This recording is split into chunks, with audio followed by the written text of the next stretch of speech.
All right, so this is where we ended on the last video with pulling frequencies out of the kick in order to move on to the compression. And the compression is going to just make sure that every single kick that comes through the compressor is coming out at a reasonably same level so that you don't have quiet kicks coming through your mix with some really hard kicks and it's just not level. You really want the kick to be punching through the mix all the time. Every time it's in, you want, oh, that's the kick that's going to be hitting your heart that you really want everyone to feel in your mix. So the first thing we're going to do is we're going to grab a compressor. Again, you don't need to use the compressors I'm using. I'm using the more professional high-end compressors and EQs and things like that. Like I'm going to be using the FabFilter C2. So now we have this kick going through this compressor. Without the compressor, it sounds like this.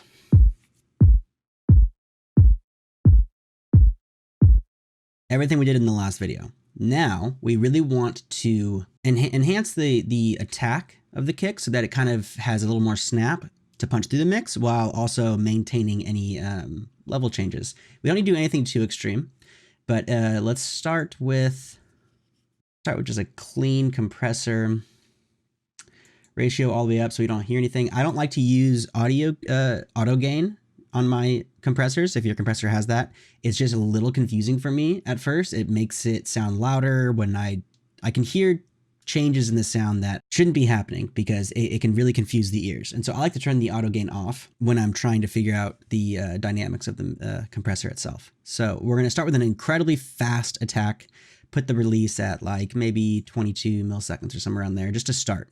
So we're going to start by bringing the threshold down until we hit the kick. So if I play the kick in, I wouldn't have it on, FabFilter C2, you can see the volume of the kick coming through here, right? So it's about like negative 12 dB, I think it's at. But if we bring this threshold down to around right where it's hitting. So we're not doing much right now because the attack is so extreme. 250 millisecond is very long attack to have on a kick. And so let's listen to it while we bring the attack down.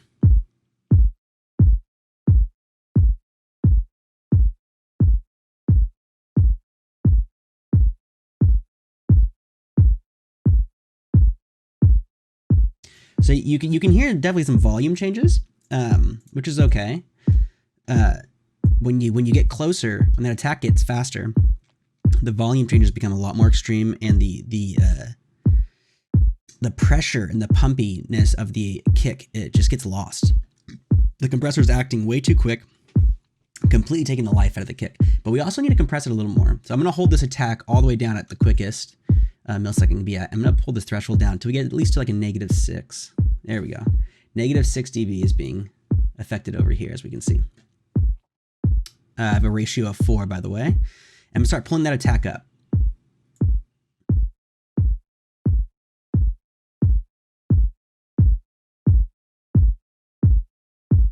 So right about 38 to 40.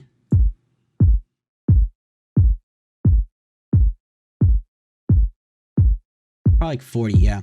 I can hear that it is letting the kick through and keeping it really tight. That's kind of what you want to listen for when you're first trying to find that attack range for your kick, is where is it not taking away from your kick and where is it not adding to your kick too much. And so you want it to just be more maintaining the kick while also adding a little bit of punch on that first initial hit, because the attack's going to, for that first 40 milliseconds, going to let the sound through. And we want that sound to come through punchy in those first 40 milliseconds, but then get completely compressed, at least as much as we want it to. So for those first 40, we're getting some punch. Without it. Now it's really easy to get confused by the volume changes. So if we were to hit this auto gain, it would sound a lot different.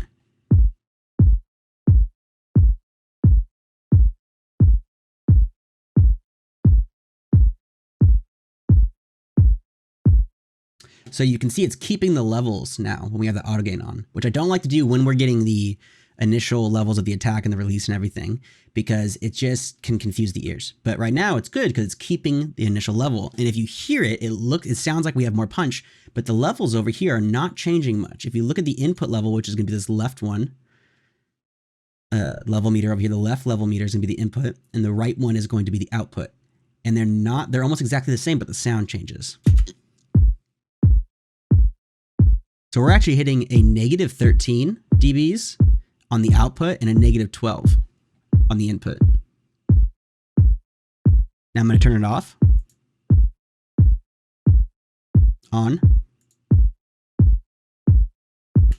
Now there's actually a tiny bit more punch, and we're actually gaining. We can actually turn it up a dB if we wanted to regain even more of that output. So I'm going to probably raise it about 0.5 on the output and see where we're at. That might be a little too hot. Like right there. And so by compressing it, we were able to add a tiny bit of punch. We're not taking that much off. You want to be really, really skeptical with your compressors, because it's really easy to overdo it and then to be screwed because you overdid it. And you want to use, if not more compressors than one compressor. So right now we're just taming the kick without ruining it. So right there, I would say leave this compressor and go to a different compressor. So I'm going to exit out of that. I don't want to touch it anymore. We like the sound. I'm going to drag another compressor. Oh, I know this sounds crazy. What is he doing? Why don't you just do it in one compressor? Compressors work very strangely. And something I recently started doing about a year ago is just using multiple of like limiters or multiple compressors, multiple EQs, because it's really easy to get caught up with the idea that you're going to shape the sound with one take. One effect is going, my magic effect is going to make this kick the best kick. And it's like, that's just not going to be the case. This one that we had before was more taming the sound. It was taming it to make it sound the way we kind of want it in a way. And then this one is going to be more for taming the peaks, because we don't want it to be too much. And right now, what's the dB we got on this one? Negative 2.7. I'll probably increase that, honestly, a little bit, or make it a little more intense. But as of right now, we like that. We like that sound. We don't want these peaks to get through this compressor. And then we do want a quicker release, but not too quick, because we don't want it to start tripping out. Get rid of this auto gain. Ratio is going to go to, I'm going to go to a 10. So it's almost going to act as if it was a limiter. A limiter is a 10-1 ratio, if you didn't know. Okay, here we go. So those peaks that we see right there, this isn't going to be every kick, and we wouldn't necessarily need to do it with this kick. It seems like the peaks are fine, but it's always a precautionary measure that I take to make sure that your kicks are not going to get any fluctuant with their sound.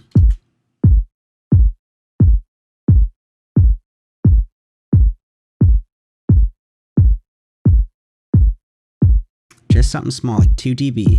So we got a negative 2 dB right now on that reduction. Hit that auto gain. See, okay, see, now that's why I don't use the auto gain. See how much louder it got. And that's because of this high ratio, quick attack. It's things like that where they're trying to, the compressor is really trying to compensate for what it should be taking out of the sound, but it doesn't know that we're only taking out negative 2 dB, and that's what we're hearing. It starts pumping it because it's like, but you have this quick attack, this shorter release, the threshold's low, the ratio's high, and it just does what it thinks, which is that we don't want it that loud. That is so much louder. Negative 12 and then now negative 9 dB on the output. It's like, we don't want that. And so what I could do is leave the audio gain on and then lower the output. But what I like to do is just to see where we're at. We need to raise it 2 dB. So I would go to the output, raise it 2, see where we're at now. There we go. It might be a hair louder, but I just really look at this dB and make sure that we're at least at the negative 12. So there we go. We got that compressor done. So that's just going to tame the peaks. Let's see what that sounds like though. With it off. On. So it actually, that negative 2 dB, if you have studio headphones on, you can hear a slight bit more punch. And if anything is going to make your mixes better, it's going to be the little things. Once you're punching things through at the end, if you're just like, oh, I just need to turn it louder and just keep compressing it and punching it, you're never going to get that punch because it's never going to be able to go through anything on your master chain without it being dynamic. And it's just going to get squashed by everything else. And so you want these slight changes. Those are the easiest ones to control. The first compressors, I'm gonna turn off this last compressor, go back to this first compressor. And we are going to, I wanna make it a little more intense.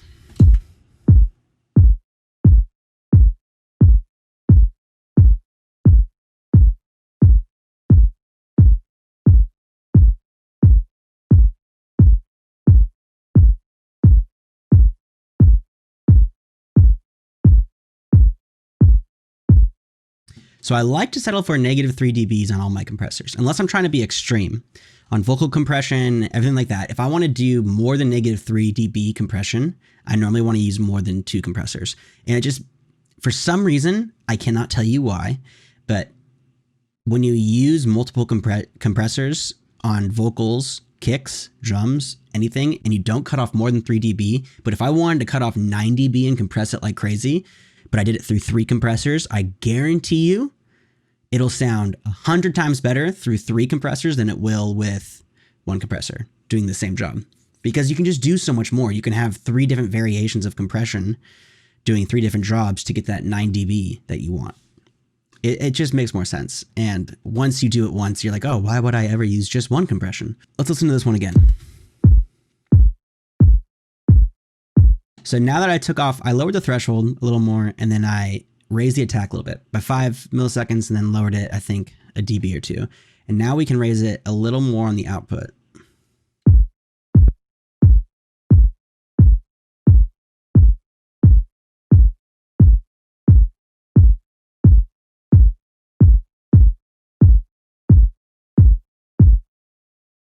So that gave me about 0.5 another dB before I was about to push 11, -11 on that output. And so now let's turn on the other compressor.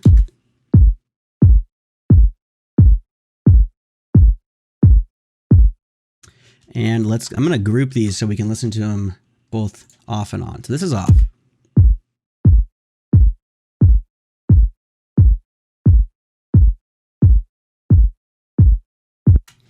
We're getting a negative, I thought it was -14. Yeah, -14 on the output of the master with no compression. With compression, you probably take off a dB. It's always good to check your levels and make sure that you're not adding volume so you don't get tricked.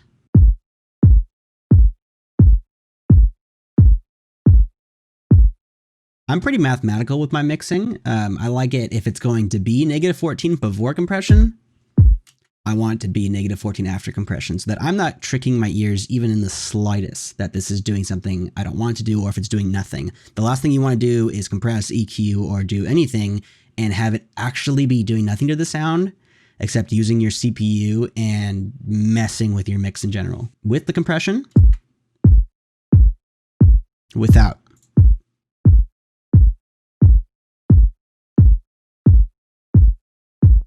So it's very slight, but what you hear is just a little more punchiness. And that's because of this really long 45 millisecond attack on the first compressor. And then we're also taming it even a slightly bit more on the second compressor here.